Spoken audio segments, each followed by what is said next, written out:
Hello everyone and welcome to today's session on Indian economics history.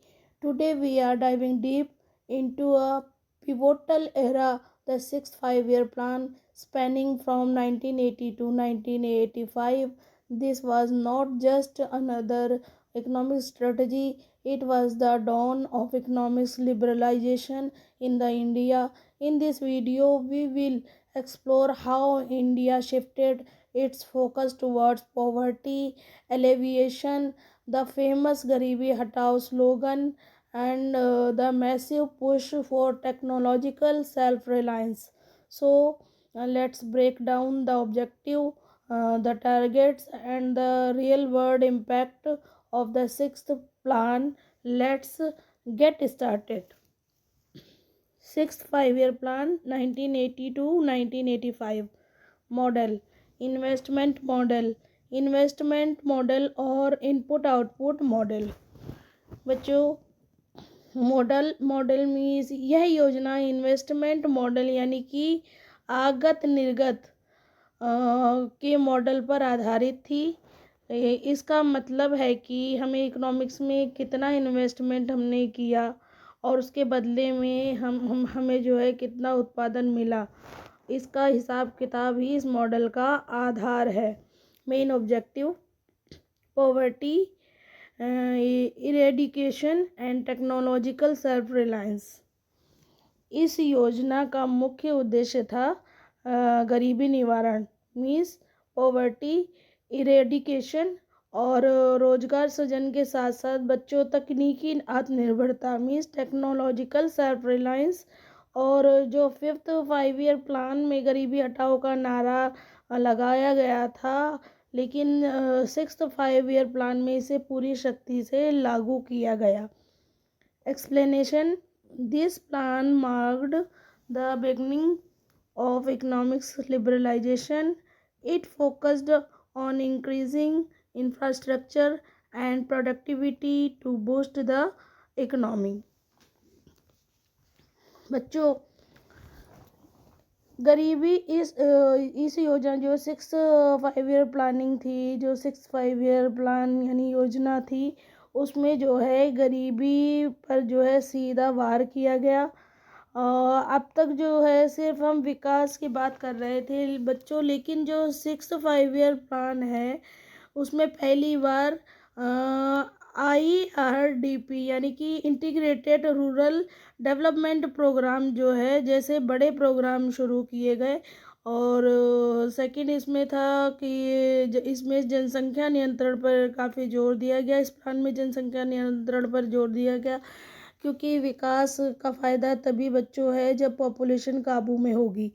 और जो third इसमें जो इस योजना में जोर दिया गया वो था इंफ्रास्ट्रक्चर का विकास।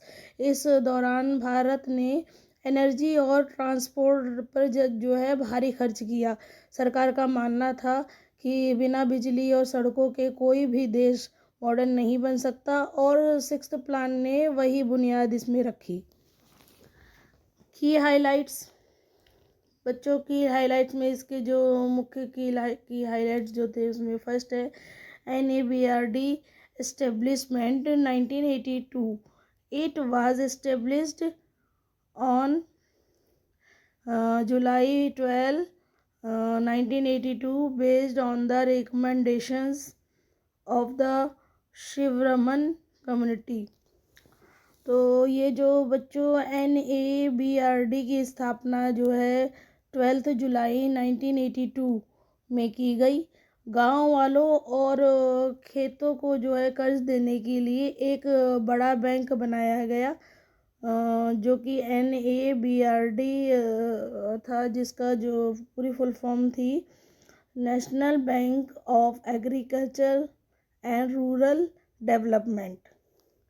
तो इसकी स्थापना बच्चों यानी कि इसको स्थापना जो है जुलाई 12 1982 को की गई कि जो गांव वाले हैं और जो खेती करते हैं उनके लिए जो है ये एक बड़ा बैंक जो है बनाया गया जो उनको लोन दे सके, उनको सुविधाएं जो है प्रदान कर पाए। ओके, की highlight second nationalisation of 6 banks. 14 banks were nationalized in fourth 5-year plan and 6 more banks were nationalized in this plan. बच्चों आपको पता है कि जो इसमें जो है फोर्थ 5-year प्लानिंग जब थी, जब इंदिरा गांधी जी ने ये देखा कि जो प्राइवेट बैंक है वो बड़े साहूकारों बिजनेसमैन को जो है लोन दे रहे हैं और छोटे किसानों दुकानदारों मज़दूरों को जो है प्राइवेट बैंक से लोन नहीं मिल रहा है, तो उन्होंने 14 प्राइवेट बैंक्स को नेशनलाइज किया था, राष्ट्रीयकरण किया था, ताकि छोटे मज़दूर किसानों और छोटे दुकानदारों को जो है एक मतलब सही इंटरेस्ट रेट पर जो है उनको लोन प्रदान किया जा सके। लेकिन जो है 6th ईयर प्लानिंग है, इसमें जो है 6 और मतलब 6 मोर बैंक्स का राष्ट्रीयकरण किया गया, यानी कि 6 more banks were nationalised in the 6th 5-year plan. Okay, third बच्चों, फैमिली प्लानिंग। स्पेशल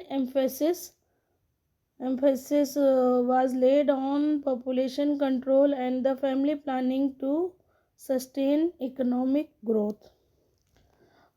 बच्चों जैसे इसमें जो है फैमिली प्लानिंग यानी कि जैसे परिवार नियोजन, इस योजना में जनसंख्या नियंत्रण पर विशेष जोर दिया गया कि रिसोर्सेस लिमिटेड हैं और पॉपुलेशन ज़्यादा अगर कंट्रोल के बाहर हो गई तो जो है हमारे देश का जो है विकास नहीं हो पाएगा। तो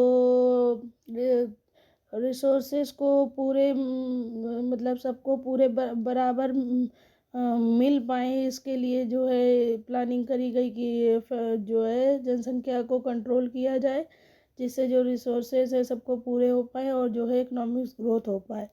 तो ये 6 5-year प्लानिंग में जो है फैमिली प्लानिंग पे भी जोर दिया गया। अब बच्चों इसमें एक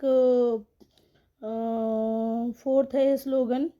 द स्लोगन गरीबी हटाओ was introduced in the 5th plan but it was successfully implemented during the 6th 5-year plan. आपको पता है बच्चों 5th 5-year प्लान में गरीबी हटाओ का नारा लगाया गया, तो लेकिन ये जो है 5th 5-year प्लान में इंट्रोड्यूस्ड किया गया गरीबी हटाओ स्लोगन, बट जो है इसको सक्सेसफुली जो इम्प्लीमेंटेशन जो हुआ वो during the 6th 5-year plan में हुआ। तो ओके, नाउ 5 रिजल्ट पढ़ने से पहले अभी इसके और जो है हम की हाइलाइट्स पढ़ते हैं। इसका एक और की हाईलाइट है आपका, यानी कि एनर्जी सेक्टर यानी ऊर्जा का विस्तार। इस योजना में बच्चों बिजली जैसे पावर जो है उस पर जो ज़्यादा जोर दिया गया, उस पर ज़्यादा खर्चा किया गया कि खेत और इंडस्ट्रीज जो है दोनों जो है बिना रुके चल सकें। विकास दर बच्चों इसमें जो है growth rate, the success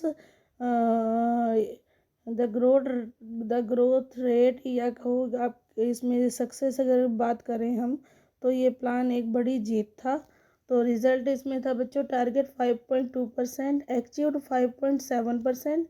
this was considered a major success as it exceeded its growth target.